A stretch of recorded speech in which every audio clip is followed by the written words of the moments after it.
اس کا معنی ہے رائی چرواہا نامدار. صحابہ تو کہتے رائی نا ہماری رعایت کریں, اور انہوں نے کہا تو ذرا اس کو تھوڑا لمبا کر رائی نا. اس سے حضور کی شان میں تھوڑی گستاخی ہو جائے گی, بے پتہ بھی نہیں چلے گا, دل کی پڑاس بھی نکل جائے گی ہے.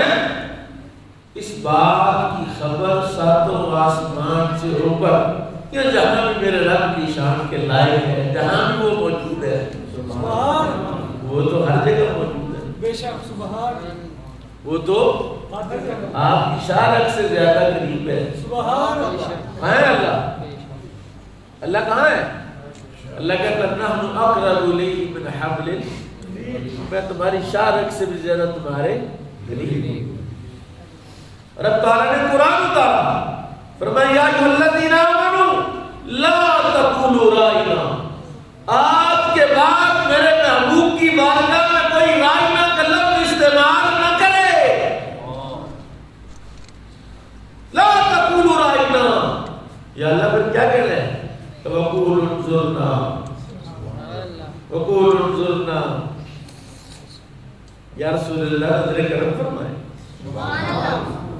اب رائنا یعنی رسول اللہ کی ناموس کی حفاظت کس نے کی؟ اللہ نے کی. قرآن اللہ نے اتارا, واقعہ ہوا تھا مدینہ میں, رہنے دیتا, بات ختم کرتا, محلے میں پتہ ہی نہ چلے کوئی واقعہ ہوا ہے.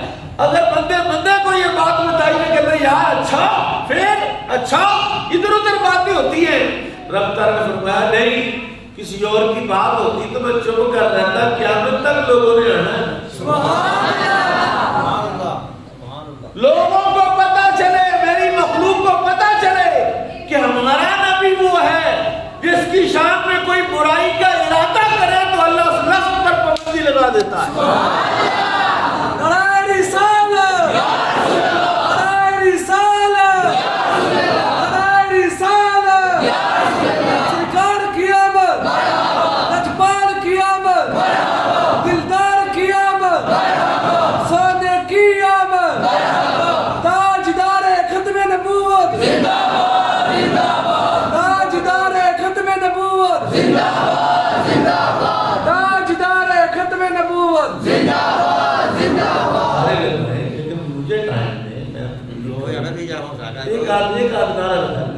ایک آدھ نعرہ لگائیں تو اپنے جذبات کے اظہار بھی کر سکتے ہیں, لیکن تھوڑا مجھے ٹائم زیادہ دیتا ہے کہ میں آپ سے زیادہ باتیں کر سکوں.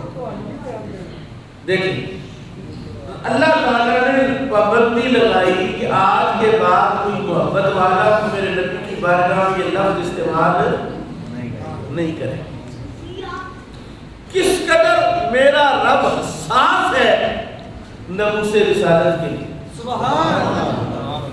نام تحفظ ناموس رسالت کے لیے قرآن کہہ رہا نا, یہ کوئی میں واقعہ یا حدیث بیان کر کے یار ضعیف ہے, بخاری میں ہے کہ نہیں ہے, میں قرآن کی اور آیت پڑھتا ہوں تاکہ آپ کو سمجھ آ جائے. نبی کریم صلی اللہ علیہ وسلم پر کچھ عرصے کے لیے وحی کا نزول رک گیا, وحی نہیں آ رہی تھی. مکے والوں نے کافروں نے کہا لگتا ہے کام خراب ہو گیا, 40 دن ہو گئے, اب کوئی آیت نہیں آئی, کوئی کلام نیا نہیں آیا. کیونکہ آپ جانتے ہیں عرب کے سارے ہی کافر بشمول ابو لہب کے, ابو جہل کے, عتبہ کے, شیبہ کے, وہ قرآن کے نزول کا انتظار کرتے رہتے تھے. مانتے نہیں تھے, لیکن وہ ایسے باذوق تھے کہ تازہ کلام, نیا کلام, اچھوتا کلام اور خوبصورت کلام کے وہ شدائی تھے اور وہ انتظار کرتے تھے. اور پیر کرم شاہ نے لکھا ہے جہاں نبی کے اندر کہ یہ سارے کافر چھپ چھپ کے خود قرآن سننے جایا کرتے تھے. ہم نہیں سنتے تھے. انہوں نے کہا یار قرآن نہیں اترا, لگتا ہے محمد صلی اللہ علیہ وآلہ وسلم, لگتا اس کے رب نے اس کو چھوڑ دیا, اس کا رب اس سے ناراض ہو گیا ہے تو وہ نہیں آ رہی.